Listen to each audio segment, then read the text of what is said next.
Madness descends on Innsmouth as drunken storyteller. As he raves of blasphemous frogfish gods and sacrifices to the deep ones, what eldritch fate overtook this decaying seaport? Let's unravel more secrets in the next shocking chapter. Chapter 3. It must have been some imp of the perverse, or some sardonic pull from dark, hidden sources, which made me change my plans as I did. I had long before resolved to limit my observations to architecture alone, and I was even then hurrying toward the square in an effort to get quick transportation out of this festering city of death and decay. But the sight of old Zadok Allen set up new currents in my mind and made me slacken my pace uncertainly. I had been assured that the old man could do nothing but hint at wild, disjointed, and incredible legends, and I had been warned that the natives made it unsafe to be seen talking to him. Yet the thought of this aged witness to the town's decay, with memories going back to the early days of ships and factories, was a law that no amount of reason could make me resist. After all, the strangest and maddest of myths are often merely symbols or allegories based upon truth, and old Zadok must have seen everything which went on around Innsmouth for the last 90 years. Curiosity flared up beyond sense and caution, and in my youthful egotism I fancied I might be able to sift a nucleus of real history from the confused, extravagant outpouring I would probably extract with the aid of raw whiskey. I knew that I could not accost him then and there, for the fireman would surely notice and object. Instead, I reflected, I would prepare by getting some bootleg liquor at a place where the grocery boy had told me it was plentiful. Then I would loaf near the fire station in apparent casualness, and fall in with old Zadok after he had started on one of his frequent rambles. The youth said that he was very restless, seldom sitting around the station for more than an hour or two at a time. A quart bottle of whiskey was easily, though not cheaply, obtained in the rear of a dingy variety store just off the square in Elliott Street. The dirty-looking fellow who waited on me had a touch of the staring, Innsmouth look, but was quite civil in his way, being perhaps used to the custom of such convivial strangers, truckmen, gold buyers, and the like, as were occasionally in town. Re-entering the square, I saw that luck was with me, for, shuffling out of Payne Street around the corner of the Gilman house, I glimpsed nothing less than the tall, lean, tattered form of old Zadok Allen himself. In accordance with my plan, I attracted his attention by brandishing my newly purchased bottle, and soon realized that he had begun to shuffle wistfully after me as I turned into Waite Street on my way to the most deserted region I could think of. I was steering my course by the map the grocery boy had prepared, and was aiming for the wholly abandoned stretch of southern waterfront which I had previously visited. The only people in sight there had been the fishermen on the distant breakwater, and by going a few squares south I could get beyond the range of these, finding a pair of seats on some abandoned wharf and being free to question old Zadok unobserved for an indefinite time. Before I reached Main Street I could hear a faint and wheezy, "Hey, mister," behind me, and I presently allowed the old man to catch up and take copious pulls from the quart bottle. I began putting out feelers as we walked along to Water Street and turned southward amidst the omnipresent desolation and crazily tilted ruins, but found that the aged tongue did not loosen as quickly as I had expected. At length I saw a grass-grown opening toward the sea between crumbling brick walls, with the weedy length of an earth and masonry wharf projecting beyond.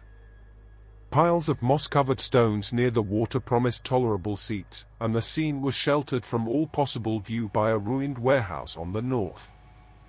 Here, I thought, was the ideal place for a long secret colloquy, so I guided my companion down the lane and picked out spots to sit in among the mossy stones.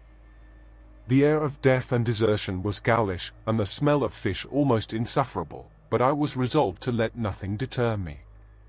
About 4 hours remained for conversation if I were to catch the 8 o'clock coach for Arkham, and I began to dole out more liquor to the ancient tippler, meanwhile eating my own frugal lunch. In my donations I was careful not to overshoot the mark, for I did not wish Zadok's vinous garrulousness to pass into a stupor. After an hour his furtive taciturnity showed signs of disappearing, but much to my disappointment he still sidetracked my questions about Innsmouth and its shadow-haunted past. He would babble of current topics, revealing a wide acquaintance with newspapers and a great tendency to philosophize in a sententious village fashion. Toward the end of the second hour I feared my quart of whiskey would not be enough to produce results, and was wondering whether I had better leave old Zadok and go back for more. Just then, however, chance made the opening which my questions had been unable to make, and the wheezing ancient's rambling took a turn that caused me to lean forward and listen alertly. My back was toward the fishy-smelling sea, but he was facing it, and something or other had caused his wandering gaze to light on the low, distant line of Devil Reef, then showing plainly and almost fascinatingly above the waves. The sight seemed to displease him, for he began a series of weak curses which ended in a confidential whisper and a knowing leer. He bent toward me, took hold of my coat lapel, and hissed out some hints that could not be mistaken. Thus war it all begun, that cursed place of all wickedness where the deep water starts. Gate o' hell, sheer drop down to a bottom no sound in line kin tech. Old Cap'n Obed done it, him that found a out more en was good for him in the South Sea Islands. Everybody was in a bad way them days. Trade falling off, mills losing business, even the new ones, and the best of our men folks killed a privateer in the War of 1812 or lost with the Elizy brig and the Ranger Snow, both of M. Gilman Venters. Obed Marsh he had 3 ships afloat, Brigantine Columbia, Brig Hetty, and Bark Sumatry Queen.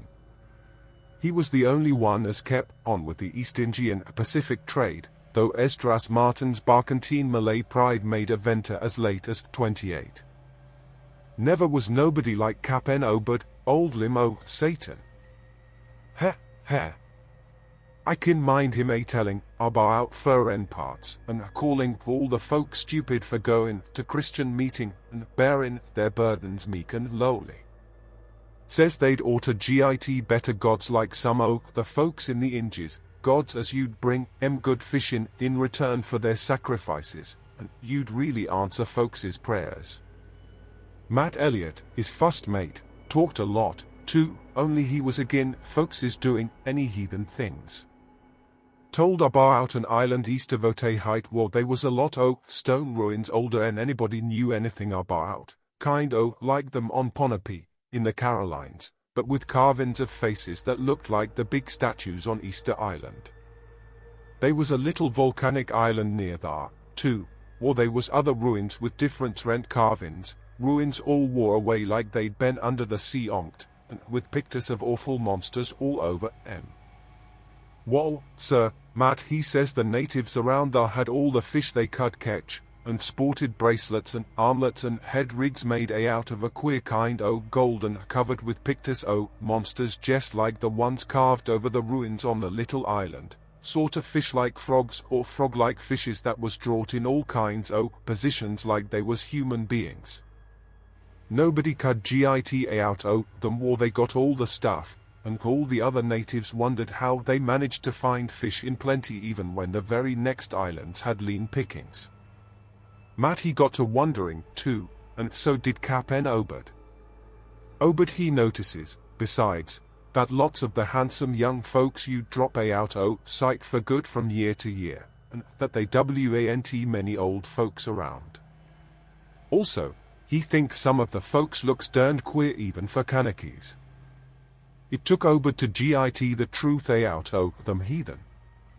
I don't know how he done it, but he begun by trading for the gold-like things they wore. Asked them where they come from, and if they could git more, and finally wormed the story out o' the old chief, Wallachia, they called him. Nobody but Obed you'd ever believed the old yellow devil, but the Cap'n could read folks like they was books. Heh, heh. Nobody never believes me now when I tell 'em, and I don't suppose you will, young fella, though come to look at ye have kind o' got them sharp reading eyes like Obed had. The old man's whisper grew fainter, and I found myself shuddering at the terrible and sincere portentousness of his intonation, even though I knew his tale could be nothing but drunken fantasy. Wall, sir, Obed he learned that they's things on this earth as most folks never heard about, and wouldn't believe if they did hear. It seems these Kanakys was sacrificing heaps o' their young men and maidens to some kind o' god things that lived under the sea, and getting all kinds o' favor in return. They met the things on the little islet with the queer ruins, and it seems them awful pictures o' frogfish monsters was supposed to be pictures o' these things. Meb they was the kind o' critters as got all the mermaid stories and sex started. They had all kinds o' cities on the sea bottom, and this island was heaved up from thar. Seems they was some of the things alive in the stone buildings when the island come up sudden to the surface. That's how the Kanakys got wind they was down thar. Made sign talk as soon as they got over being scared, and pieced up a bargain afore long. Them things liked human sacrifices. Had ages afore, but lost track o' the upper world arter a time. What they done to the victims it ain't for me to say, and I guess Obed want none too sharp about asking. But it was all right with the heathens, because they'd been having a hard time and was desperate about everything. They give a certain number o' young folks to the sea things twict every year, may even Halloween, reg'lar as could be. Also give some o' the carved knickknacks they made. What the things agreed to give in return was plenty o' fish, they druv in from all over the sea, and a few gold-like things now and then. Well, as I says, the natives met the things on the little volcanic islet, going thar in canoes with the sacrifices at ctry, and bringing back any of the gold-like jewels as was coming to them. At first the things didn't never go onto the main island, but after a time they come to want to. Seems they hankered arter mixin' with the folks, and having giant ceremonies on the big days, may even Halloween. Ye see, they was able to live both in and out o' water, what they call amphibians, I guess. The Kanakys told as how folks from the other islands might want to wipe out if they got wind o' their being thar, but they says they don't care much, because they could wipe out the whole brood o' humans if they was willin' to bother, that is, any as didn't have certain signs sec as was used onked by the lost old ones, whoever they was. But not wanting to bother, they'd lay low when anybody visited the island. When it come to matting with them toad-looking fishes, the Kanakys kind o' balked, but finally they learnt something as put a new face on the matter. Seems that human folks has got a kind o' relation to sec water beasts, that everything alive come out o' the water onct, and only needs a little change to go back again. Them things told the Kanakys that if they mixed bloods there'd be children as you'd look human at first, but later turn more and more like the things, till finally they'd take to the water and join the main lot o' things down there. And this is the important part, young fella, them as turned into fish things and went into the water wouldn't never die. Them things never died except they was killed violent. Wall, sir, it seems by the time Obed knowed them islanders they was all full o' fish blood from them deep water things. When they got old and begun to show it, they was kept hid until they felt like tarkeen to the water and quit in the place. Some was more tech than others, and some never did change quite enough to take to the water, but mostly they turned out just the way them things said. Them as was born more like the things changed early, but them as was nearly human sometimes stayed on the island till they was past 70, though they'd usually go down under for trial trips afore that. Folks as had took to the water generally come back a good deal to visit, so's a man you'd often be talking to his own 5 times great-grandfather who'd left the dry land a couple o' 100 years or so afore. Everybody got out o' the Ede o' din, except in canoe wars with the other islanders, or as sacrifices to the sea gods down below, or from snakebite or plague or sharp galloping ailments or something afore they could take to the water, but simply looked forward to a kind o' change that want a bit horrible after a while. They thought what they got was well worth all they'd had to give up, and I guess Obed kind o' come to think the same hisself when he chewed over old Wallachaia's story a bit. Wallachia, though, was one of the few as hadn't got none of the fish blood, being of a royal line that intermarried with royal lines on other islands. Wallachia he showed Obed a lot o' rites and incantations as had to do with the sea things, and let him see some o' the folks in the village as had changed a lot from human shape. Somehow or other, though, he never would let him see one of the regular things from right out o' the water. In the end he give him a funny kind o' thingamajig made out o' lead or something, that he said you'd bring up the fish things from any place in the water where they might be a nest of 'em. The idea was to drop it down with the right kind o' prayers and sec. Wallachia allowed as the things were scattered all over the world, so's anybody that looked out could find a nest and bring 'em up if they was wanted. Matt he didn't like this business at all, and wanted Obed should keep away from the island, but the cap'n was sharp for gain, and found he could get them gold-like things so cheap it you'd pay him to make a specialty of 'em. Things went on that way for years, and Obed got enough o' that gold-like stuff to make him start the refinery in Waite's old rundown fulling mill. He didn't das sell the pieces like they was, for folks you'd be all the time asking questions. All the same his crews you'd get a piece and dispose of it now and then, even though they was swore to keep quiet, and he let his women folks wear some o' the pieces as was more human-like than most. Wall, come about 38, when I was 7 year old, Obed he found the island people all wiped out between the ages. Seems the other islanders had got wind o' what was going on, and had took matters into their own hands. S'pose they must ha' had, arter all, them old magic signs as the sea things says was the only things they was afeard of. No telling what any o' them canakies will chance to get a holt of when the sea bottom throws up some island with ruins older 'en the deluge. Pious cusses, these was, they didn't leave nothing standing on either the main island or the little volcanic islet except what parts of the ruins was too big to knock down. In some places they was little stones strewed about, like charms, with something on 'em like what ye call a swastika nowadays. Probably them was the old one's signs. Folks all wiped out, no trace o' no gold-like things, and none o' the nearby canakies you'd breathe a word about the matter. Wouldn't even admit they'd ever been any people on that island. That naturally hit Obed pretty hard, seeing as his normal trade was doing very poor. It hit the whole of Innsmouth, too, because in seafaring days what profited the master of a ship generally profited the crew proportionate. Most o' the folks around the town took the hard times kind o' sheep-like and resigned, but they was in bad shape because the fishing was petterin' out and the mills want doing none too well. Thence the time Obed he begun a cursing at the folks for being dull sheep and pryin' to a Christian heaven as didn't help 'em none. He told 'em he'd knowed of folks as prayed to gods that give something ye really need, and says if a good bunch o' men you'd stand by him, he could meb get a holt o' sartin powers as you'd bring plenty o' fish and quite a bit o' gold.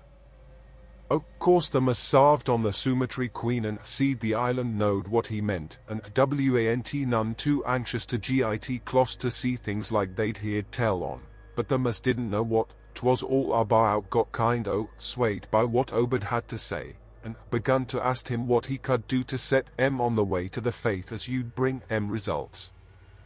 Here the old man faltered, mumbled, and lapsed into a moody and apprehensive silence, glancing nervously over his shoulder and then turning back to stare fascinatedly at the distant black reef. When I spoke to him he did not answer, so I knew I would have to let him finish the bottle. The insane yarn I was hearing interested me profoundly, for I fancied there was contained within it a sort of crude allegory based upon the strangenesses of Innsmouth and elaborated by an imagination at once creative and full of scraps of exotic legend. Not for a moment did I believe that the tale had any really substantial foundation, but none the less the account held a hint of genuine terror, if only because it brought in references to strange jewels clearly akin to the malign tiara I had seen at Newburyport. Perhaps the ornaments had, after all, come from some strange island, and possibly the wild stories were lies of the bygone Obed himself rather than of this antique toper. I handed Zadok the bottle, and he drained it to the last drop. It was curious how he could stand so much whiskey, for not even a trace of thickness had come into his high, wheezy voice. He licked the nose of the bottle and slipped it into his pocket, then beginning to nod and whisper softly to himself. I bent close to catch any articulate words he might utter, and thought I saw a sardonic smile behind the stained, bushy whiskers. Yes, he was really forming words, and I could grasp a fair proportion of them. Poor Matty Oluse was again it, tried to line up the folks on his side, and had long talks with the preachers. No use, they run the Congregational parson out o' town, and the Methodist fella quit, never did see resolved Babcock, the Baptist parson, again, wrath o' Jehavah. I was a mighty little critter, but I heard what I heard and seen what I seen, Dagon and Ashtoreth, Belial and Beelzebub, golden calf and the idols o' Canaan and the Philistines, Babylonish abominations, mean, Tekel. A parson. He stopped again, and from the look in his watery blue eyes I feared he was close to a stupor after all. But when I gently shook his shoulder he turned on me with astonishing alertness and snapped out some more obscure phrases. "Don't he believe me, hey? Heh, then just tell me, young fella, why Cap'n Obed and 20-odd other folks used to row out to Devil Reef in the dead o' night and chant things so loud ye could hear 'em all over town when the wind was right. Tell me that, hey? And tell me why Obed was always dropping heavy things down into the deep water t'other side o' the reef where the bottom shoots down like a cliff lower en ye kin sound. Tell me what he done with that funny-shaped lead thingamajig as Wallachia give him. Hey, boy? And what did they all howl on May Eve, and again the next Halloween? And why the new church parsons, fellas as used to be sailors, wear them queer robes and cover theirselves with them gold-like things Obed brun? Hey? The watery blue eyes were almost savage and maniacal now, and the dirty white beard bristled electrically. Old Zadok probably saw me shrink back, for he had begun to cackle evilly. Heh. Beginning to see, hey? Maybe you'd like to abend me in them days, when I seed things at night out to sea from the cupola top o' my house. Oh, I can tell ye, little pitchers have big ears, and IWANT missing nothing. Oh, what was gossiped about Cap'n Obed and the folks out to the reef? Heh. How about the night I took my PA's ship's glass up to the cupola and seed the reef bristling thick with shapes that dove off quick soon's the moon rise? Obed and the folks was in a dory, but them shapes dove off the far side into the deep water and never come up. How'd ye like to be a little shaver alone up in a cupola watching shapes as WANT human shapes? Hey? Heh. The old man was getting hysterical, and I began to shiver with a nameless alarm. He laid a gnarled claw on my shoulder, and it seemed to me that its shaking was not altogether that of mirth. Suppose one night ye seed something heavy heaved a fen Obed's dory beyond the reef, and then larn next day a young fellow was missing from home. Hey? Did anybody ever see hide or hair o' Hiram Gilman again? Did they? And Nick Pierce, and Llewellyn Waite, and Adoniram Southwick, and Henry Garrison? Hey? Heh. Shapes talking sign language with their hands, them as had real hands. Wall, sir, that was the time Obed begun to git on his feet again. Folks see his 3 darters wearing gold-like things as nobody'd never see on Emma 4. And smoke started coming out o' the reef in our white chimbley. Other folks were prospering, too. Fish begun to swarm into the harbour fit to kill, and heaven knows what sized cargoes we begun to ship out to New Bryport, Arkham, and Boston. 'Twas then Obed got the old branch railroad put through. Some Kingsport fishermen heerd our bar out the ketch and come up in sloops, but they was all lost. Nobody never see 'em again. And just then our folks organized the Esoteric Order of Dagon, and bought Masonic Hall of Fame Calvary Commandery for it, heh. Matt Elliott was a Mason and again the sail lin, but he dropped out sight just then. Remember, I ain't saying Obed was set on having things just like they was on that Kanaki Isle. I don't think he aimed at fuss to do no mixing, nor raise no young guns to take to the water and turn into fishes with eternal life. He wanted them gold things, and was willing to pay heavy, and I guess the others was satisfied for a while. Come in 46 the town done some looking and thinking for itself. Too many folks missing, too much wild preaching at meeting of a Sunday, too much talk about that reef. I guess I done a bit by telling Select Man Mary what I see from the cupola. They was a party one night as followed Obed's crowd out to the reef, and I heard shots betwixt the dories. Next day Obed and 32 others was in gale, with everybody wondering just what was afoot and just what charge again could be got to hold. God, if anybody'd looked ahead a couple weeks later when nothing had been throwed into the sea for that long. Zadok was showing signs of fright and exhaustion, and I let him keep silence for a while, though glancing apprehensively at my watch. The tide had turned and was coming in now, and the sound of the waves seemed to arouse him. I was glad of that tide, for at high water the fishy smell might not be so bad. Again I strained to catch his whispers. That awful night. I seed I was up in the cupola, hordes of swarms of all over the reef and swimming up the harbor into the Monuxet. God, what happened in the streets of Innsmouth that night? They rattled our door, but Pa wouldn't open. Then he clumb out the kitchen window with his musket to find Select Man Mary and see what he could do. Mounds the dead and the din, shots and screams, shouting in Old Square and Town Square and New Church Green. Gale throwed open proclamation, treason, called it the plague when folks come in and found half our people missing. Nobody left but them as you jine in with Obed and them things or else keep quiet. Never heard my pa no more.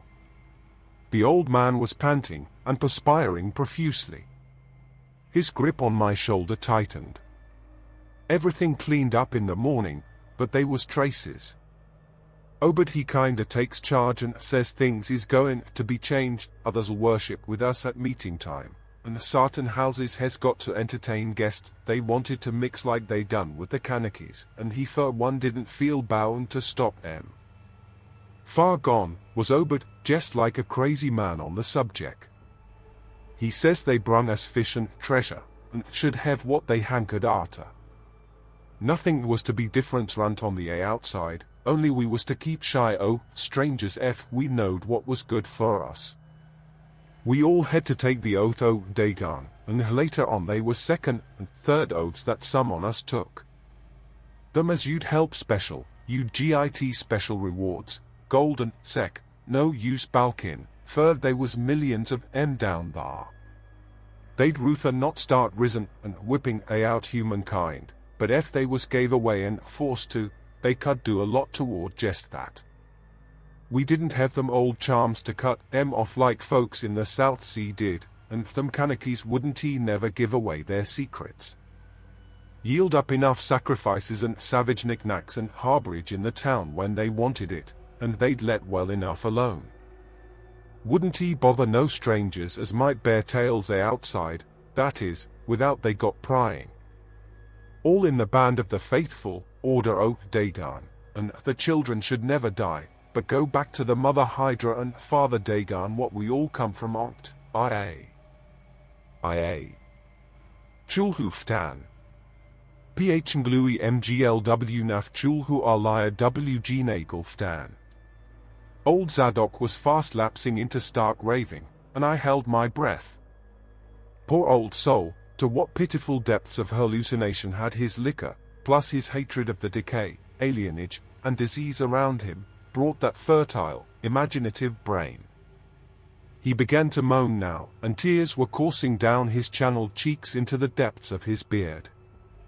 God, what I seen sanct I was 15-year-old, mean, teckle, a parsin, the folks as was missing, and them as kilt theirselves, them as told things in Arkham or Ipswich or sec places was all called crazy, like you a calling me right now, but God, what I seen, they'd a killed me long ago for what I know, only I took the first and second oaths o' dagon afen Obed, so was protected unless a jury of proved I told things knowing and deliberate, but I wouldn't take the third oath, I'd died Ruther and take that.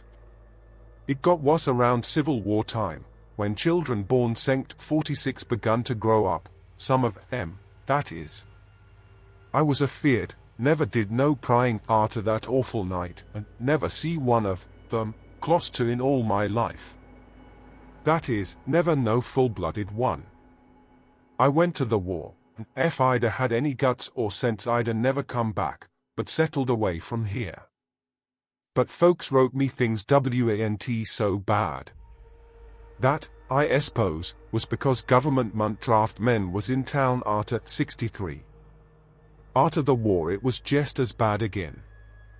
People begun to fall off, mills and shops shut down, shipping stopped and the harbour choked up, railroad give up, but they never stopped swimming in and out o' the river from that cursed reef o' Satan, and more attic windows got boarded up, and more noises was heard in houses as want supposed to have nobody in Folks outside have their stories about us, suppose you've heard a plenty on seeing what questions ye asked, stories about things they've seen now and then, and about that queer jewelry as still comes in from some wars and ain't quite all melted up, but nothing never gets definite. Nobody'll believe nothing. They call them gold-like things pirate loot, and allow the Innsmouth folks has fur and blood or is distempered or something. Besides, them that lives here shoo off as many strangers as they kin, and encourage the rest not to git very use, specially IO and night time. Beasts balk at the critters, hosses wuss and mules, but when they got autos that was all right. In 46 Cap'n Obed took a second wife that nobody in the town never see, some says he didn't want to, but was made to buy them as he'd called in, had 3 children by her, 2 as disappeared young, but 1 gal as looked like anybody else and was educated in Europe. Obed finally got her married off by a trick to an Arkham fella as didn't suspect nothing. But nobody outside'll have nothing to do with Innsmouth folks now. Barnabas Marsh that runs the Reef in RY now is Obed's grandson by his first wife, son of Onesiphorus, his eldest son, but his mother was another o' them as want never seed outdoors. Right now Barnabas is out changed. Can't shut his eyes no more, and these all out o' shape. They say he still wears clothes, but he'll take to the water soon. Meb has tried it already. They do sometimes go down for little spells afore they go for good. Ain't Ben seed our bar out in public for nigh on 10 year. Don't he know how his poor wife can feel? She come from Ipswich, and they nigh lynched Barnabas when he courted her 50-odd year ago. Obed he died in 78, and all the next generation is gone now, the first wife's children dead, and the rest. God knows. The sound of the incoming tide was now very insistent, and little by little it seemed to change the old man's mood from maudlin tearfulness to watchful fear. He would pause now and then to renew those nervous glances over his shoulder or out toward the reef, and despite the wild absurdity of his tale, I could not help beginning to share his vague apprehensiveness. Zadok now grew shriller, and seemed to be trying to whip up his courage with louder speech. Hey, you, why don't ye say something? How do ye like to be living in a town like this, with everything rotting and eating, and boarded up monsters crawling and bleating and barking and hopping around black cellars and attics every way ye turn? Hey? How do ye like to hear the howling night after night from the churches and order o' Dagon Hall, and know what's doing part o' the howlin'. How'd ye like to hear what comes from that awful reef every May Eve and Hallowmas? Hey? Think the old man's crazy, eh? Wall, sir, let me tell ye that ain't the worst. Zadok was really screaming now, and the mad frenzy of his voice disturbed me more than I care to own. Curse ye, don't he set that a staring at me with them eyes. I tell Obed Marsh he's in hell, and has got to stay there. Heh, in hell, I says. Can't git me, I hain't done nothing nor told nobody nothing. Oh, you, young fella? Wall, even if I hain't told nobody nothing yet, I may goin' to Nao. You just set still and listen to me, boy, this is what I ain't never told nobody. I says I didn't do no prying arter that night, but I found things out just the same. You want to know what the real horror is, hey? Wall, it's this, it ain't what them fish devils has done, but what they're a-goin' to do. They are a-bringing things up out o' what they come from into the town, been doing it for years, and slackening up lately. Them houses north o' the river betwixt Water and Main Streets is full of them devils and what they brung, and when they git ready. I say, when they git ready, ever hear tell of a shoggoth? Hey, do ye hear me? I tell ye I know what them things be, I seen one night when. A-R-A-H-E-R. The hideous suddenness and inhuman frightfulness of the old man's shriek almost made me faint. His eyes, looking past me toward the malodorous sea, were positively starting from his head, while his face was a mask of fear worthy of Greek tragedy. His bony claw dug monstrously into my shoulder, and he made no motion as I turned my head to look at whatever he had glimpsed. There was nothing that I could see. Only the incoming tide, with perhaps one set of ripples more local than the long-flung line of breakers. But now Zadok was shaking me, and I turned back to watch the melting of that fear-frozen face into a chaos of twitching eyelids and mumbling gums. Presently his voice came back, albeit as a trembling whisper. Gita out o' here. Gita out o' here. They seen us, gita out for your life. Don't wait for nothing, they know Nao, run for it, quick, out o' this town. Another heavy wave dashed against the loosening masonry of the bygone wharf, and changed the mad ancient's whisper to another inhuman and blood-curdling scream. Ya. Ya. Before I could recover my scattered wits he had relaxed his clutch on my shoulder and dashed wildly inland toward the street, reeling northward around the ruined warehouse wall. I glanced back at the sea, but there was nothing there. And when I reached Water Street and looked along it toward the north, there was no remaining trace of Zadok Allen. The sins of Innsmouth twisted past stir from eldritch depths. What happenings at the Devil Reef still haunt this decaying populace? More puzzle pieces come to light next time our student pries deeper behind the crumbling facade.